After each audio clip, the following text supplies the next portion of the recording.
ఇప్పటికే నగరంలో 5 రూపాయల భోజనంతో పేదల ఆకలి తీరుస్తున్న జీహెచ్ఎంసీ ఇప్పుడు మరో సంచలన నిర్ణయం తీసుకుంది. సగం కడుపుతో అలమటించే ఎంతో మంది పేదలు, చిన్న తరహా కార్మికుల కోసం ఉచితంగా అల్పాహారం కూడా అందించాలనే గొప్ప కార్యక్రమానికి శ్రీకారం చుట్టింది జీహెచ్ఎంసీ. ఆహార పదార్థాలు ఉత్పత్తి చేసే కంపెనీల సహకారంతో రాజేంద్ర నగర్ లో మొదటి స్వచ్ఛ ఫుడ్ బ్యాంక్ ను ఏర్పాటు చేసింది. కాటేదాన్లో చాక్లెట్, బిస్కెట్, బ్రెడ్ తయారీ కంపెనీలు ఉన్నాయి. ఉత్పత్తి క్రమంలో విరిగిపోయిన సరైన ఆకృతి లేని పదార్థాలను తక్కువ ధరకు విక్రయించడం లేదా వృధాగా పారేస్తున్నారు. వీటిని సేకరించి స్వచ్ఛ ఫుడ్ బ్యాంక్ ద్వారా నిరుపేదలకు ఉచితంగా అందజేయాలని నిర్ణయించారు. ఫలితంగా పేదలకు ఉచితంగా అల్పాహారం అందుబాటులోకి తెచ్చినట్లు ఉందన్నారు అధికారులు. ఈ బిస్కెట్లు, బ్రెడ్ ను ప్రస్తుతం ఉదయం పారిశుద్ధ విధులు నిర్వహించే కార్మికులకు అందిస్తున్నారు. ఇతర ప్రాంతాలకు స్వచ్ఛ ఫుడ్ బ్యాంకులను విస్తరించే అంశాన్ని పరిశీలిస్తున్నారు. ఆహార పదార్థాల ఉత్పత్తి పరిశ్రమలు ఉన్న చోట సమీప ప్రాంతాల్లో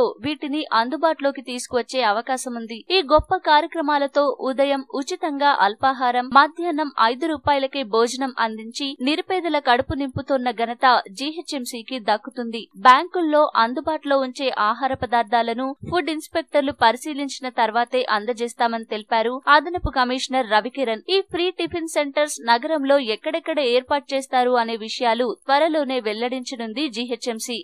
ఈ వీడియో మీకు నచ్చితే లైక్ చేయండి, అందరికీ షేర్ చేయండి, కానీ సబ్స్క్రైబ్ చేయడం మాత్రం మర్చిపోకండి.